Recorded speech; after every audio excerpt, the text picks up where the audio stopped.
Friends, இன்றைக்கி நம்ம வீடியோவில் மைவி3 ஆப்பை இப்போ ஒரு சிலர் வந்து அன்இன்ஸ்டால் பண்ணியிருப்பீங்க. ஸோ அன்இன்ஸ்டால் பண்ணவங்க திரும்ப எப்படி இன்ஸ்டால் பண்ணுறது, ப்ளே ஸ்டோரில் இல்லை, பட் எப்படி இன்ஸ்டால் பண்ணுறது அப்படிங்கிறத பற்றி தான் நம்ம இன்றைக்கி பார்த்துக்க போகிறோம்.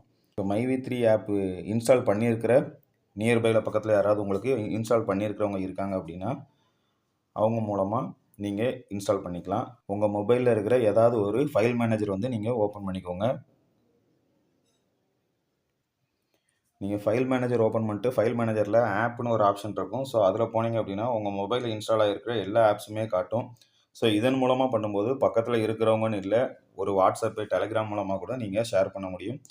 ஸோ அதை ஃபஸ்ட்டு உங்களுக்கு ட்ரை பண்ணி காட்டுறேன். இப்படி வாட்ஸ்அப்பில் நீங்கள் யாருக்கு அனுப்பணும்னு நினைக்கிறீங்களோ அவங்களுக்கு சென்ட் பண்ணிடுங்க. நான் நேற்றுக்கு வீடியோ போடும்போதே ஆல்ரெடி இதை ட்ரை பண்ணி பார்த்தீங்கன்னா உங்களுக்கு தெரிஞ்சிருக்கும். இந்த பாருங்கள், எஸ்டர்டே 3:40 PM நேற்று ஈவினிங் ஒரு 3:45க்கே சென்ட் பண்ணி இன்ஸ்டால் பண்ணி பார்த்தேன், இன்ஸ்டால் ஆகுது. ஸோ இந்த மாதிரி நீங்கள் சென்ட் பண்ணிவிட்டு ரிசீவ் பண்ண வேண்டிய மொபைலில் வாட்ஸ்அப் ஓப்பன் பண்ணிட்டு அந்த மொபைலில் இன்ஸ்டால் பண்ணுங்கள். இந்த மாதிரி கேட்கும், கொடுத்துக்கோங்க. அளவு கேட்கும் ஒரு சில நேரம். அந்த செட்டிங்ஸ் வந்து எனேபிள் பண்ணாமல் இருந்துச்சுன்னா அளவு கேட்கும், அளவு கொடுத்துக்கோங்க. அளவு கொடுத்துட்டீங்க அப்படின்னா இந்த மாதிரி இன்ஸ்டால் ஆயிரும். இன்ஸ்டால் ஆனோன்னா டன் கொடுத்துட்டு நீங்கள் ஆப் இன்ஸ்டால் ஆகிருக்கிறத பார்த்தீங்கன்னா உங்களுக்கு தெரியும். இதை பார்த்தீங்கன்னா ஆப் வந்து மைவி3 ஆட்ஸ்.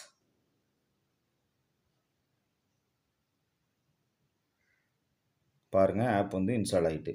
ஸோ ஃப்ரெண்ட்ஸ், இந்த மாதிரியும் பண்ணலாம். இன்னொன்று வந்து பார்த்தீங்க அப்படின்னா நியர்பையில் இல்லாதவங்களுக்கு ஷேர் பண்ணுறதுக்கு இந்த மெத்தட் நீங்கள் ட்ரை பண்ணலாம்.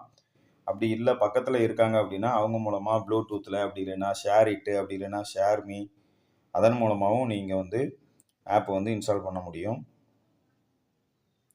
ஷேர் மீ இருக்குது அப்படின்னா ஷேர் மீ ஓப்பன் பண்ணிக்கோங்க. ஓப்பன் பண்ணிவிட்டு சென்ட் கொடுத்துட்டு, இது தெரியுமே அப்படின்னு நினைக்கலாம். இது வந்து எதுக்காக அப்படின்னா தெரியாதவங்களுக்காக மட்டும்தான். சென்ட் கொடுத்துட்டு ஆப்ஸ்னு ஒரு ஆப்ஷன் இருக்கும், அதில் போயிட்டு மொபைலில் இருக்கிற எல்லா ஆப்ஸுமே வரும். இதில் மைவி3 அப்படிங்கிறத செலக்ட் பண்ணி நீங்கள் சென்ட் கொடுத்துருங்க. ஸோ இந்த மாதிரி மெத்தட்ஸில் நீங்கள் வந்து ஆப்பை வந்து சென்ட் பண்ணிக்க முடியும். ஸோ ஃப்ரெண்ட்ஸ், சென்ட் பண்ணி நீங்கள் இன்ஸ்டால் பண்ணிவிட்டு இது அந்த டிவைஸில் வந்து ஆல்ரெடி மைவி3 நீங்கள் யூஸ் பண்ணிட்டு இருந்தீங்க அப்படின்னா நீங்கள் இன்ஸ்டால் பண்ணி ஐடி கொடுத்து ஓப்பன் பண்ணிங்கன்னா ஓப்பன் ஆகும். அந்த டிவைஸில் இது வரைக்கும் மைவி3 யூஸ் பண்ணவே இல்லை, புதுசாக நீங்கள் இன்ஸ்டால் பண்ணுறீங்க அப்படின்னா என்னை பொறுத்தளவு மோஸ்ட்லி ஆப் வந்து ஓப்பன் ஆகாதுன்னு நினைக்கிறேன். நீங்கள் ட்ரை பண்ணி பார்த்துட்டு உங்களோட கருத்துக்களை கமெண்ட் பாக்ஸில் சொல்லுங்கள். வேறு எதுவும் டவுட் இருந்துச்சுனாலும் கேளுங்கள். மீண்டும் ஒரு நல்ல வீடியோவில் நான் உங்களை சந்திக்கிறேன். நன்றி, பாய் பாய்.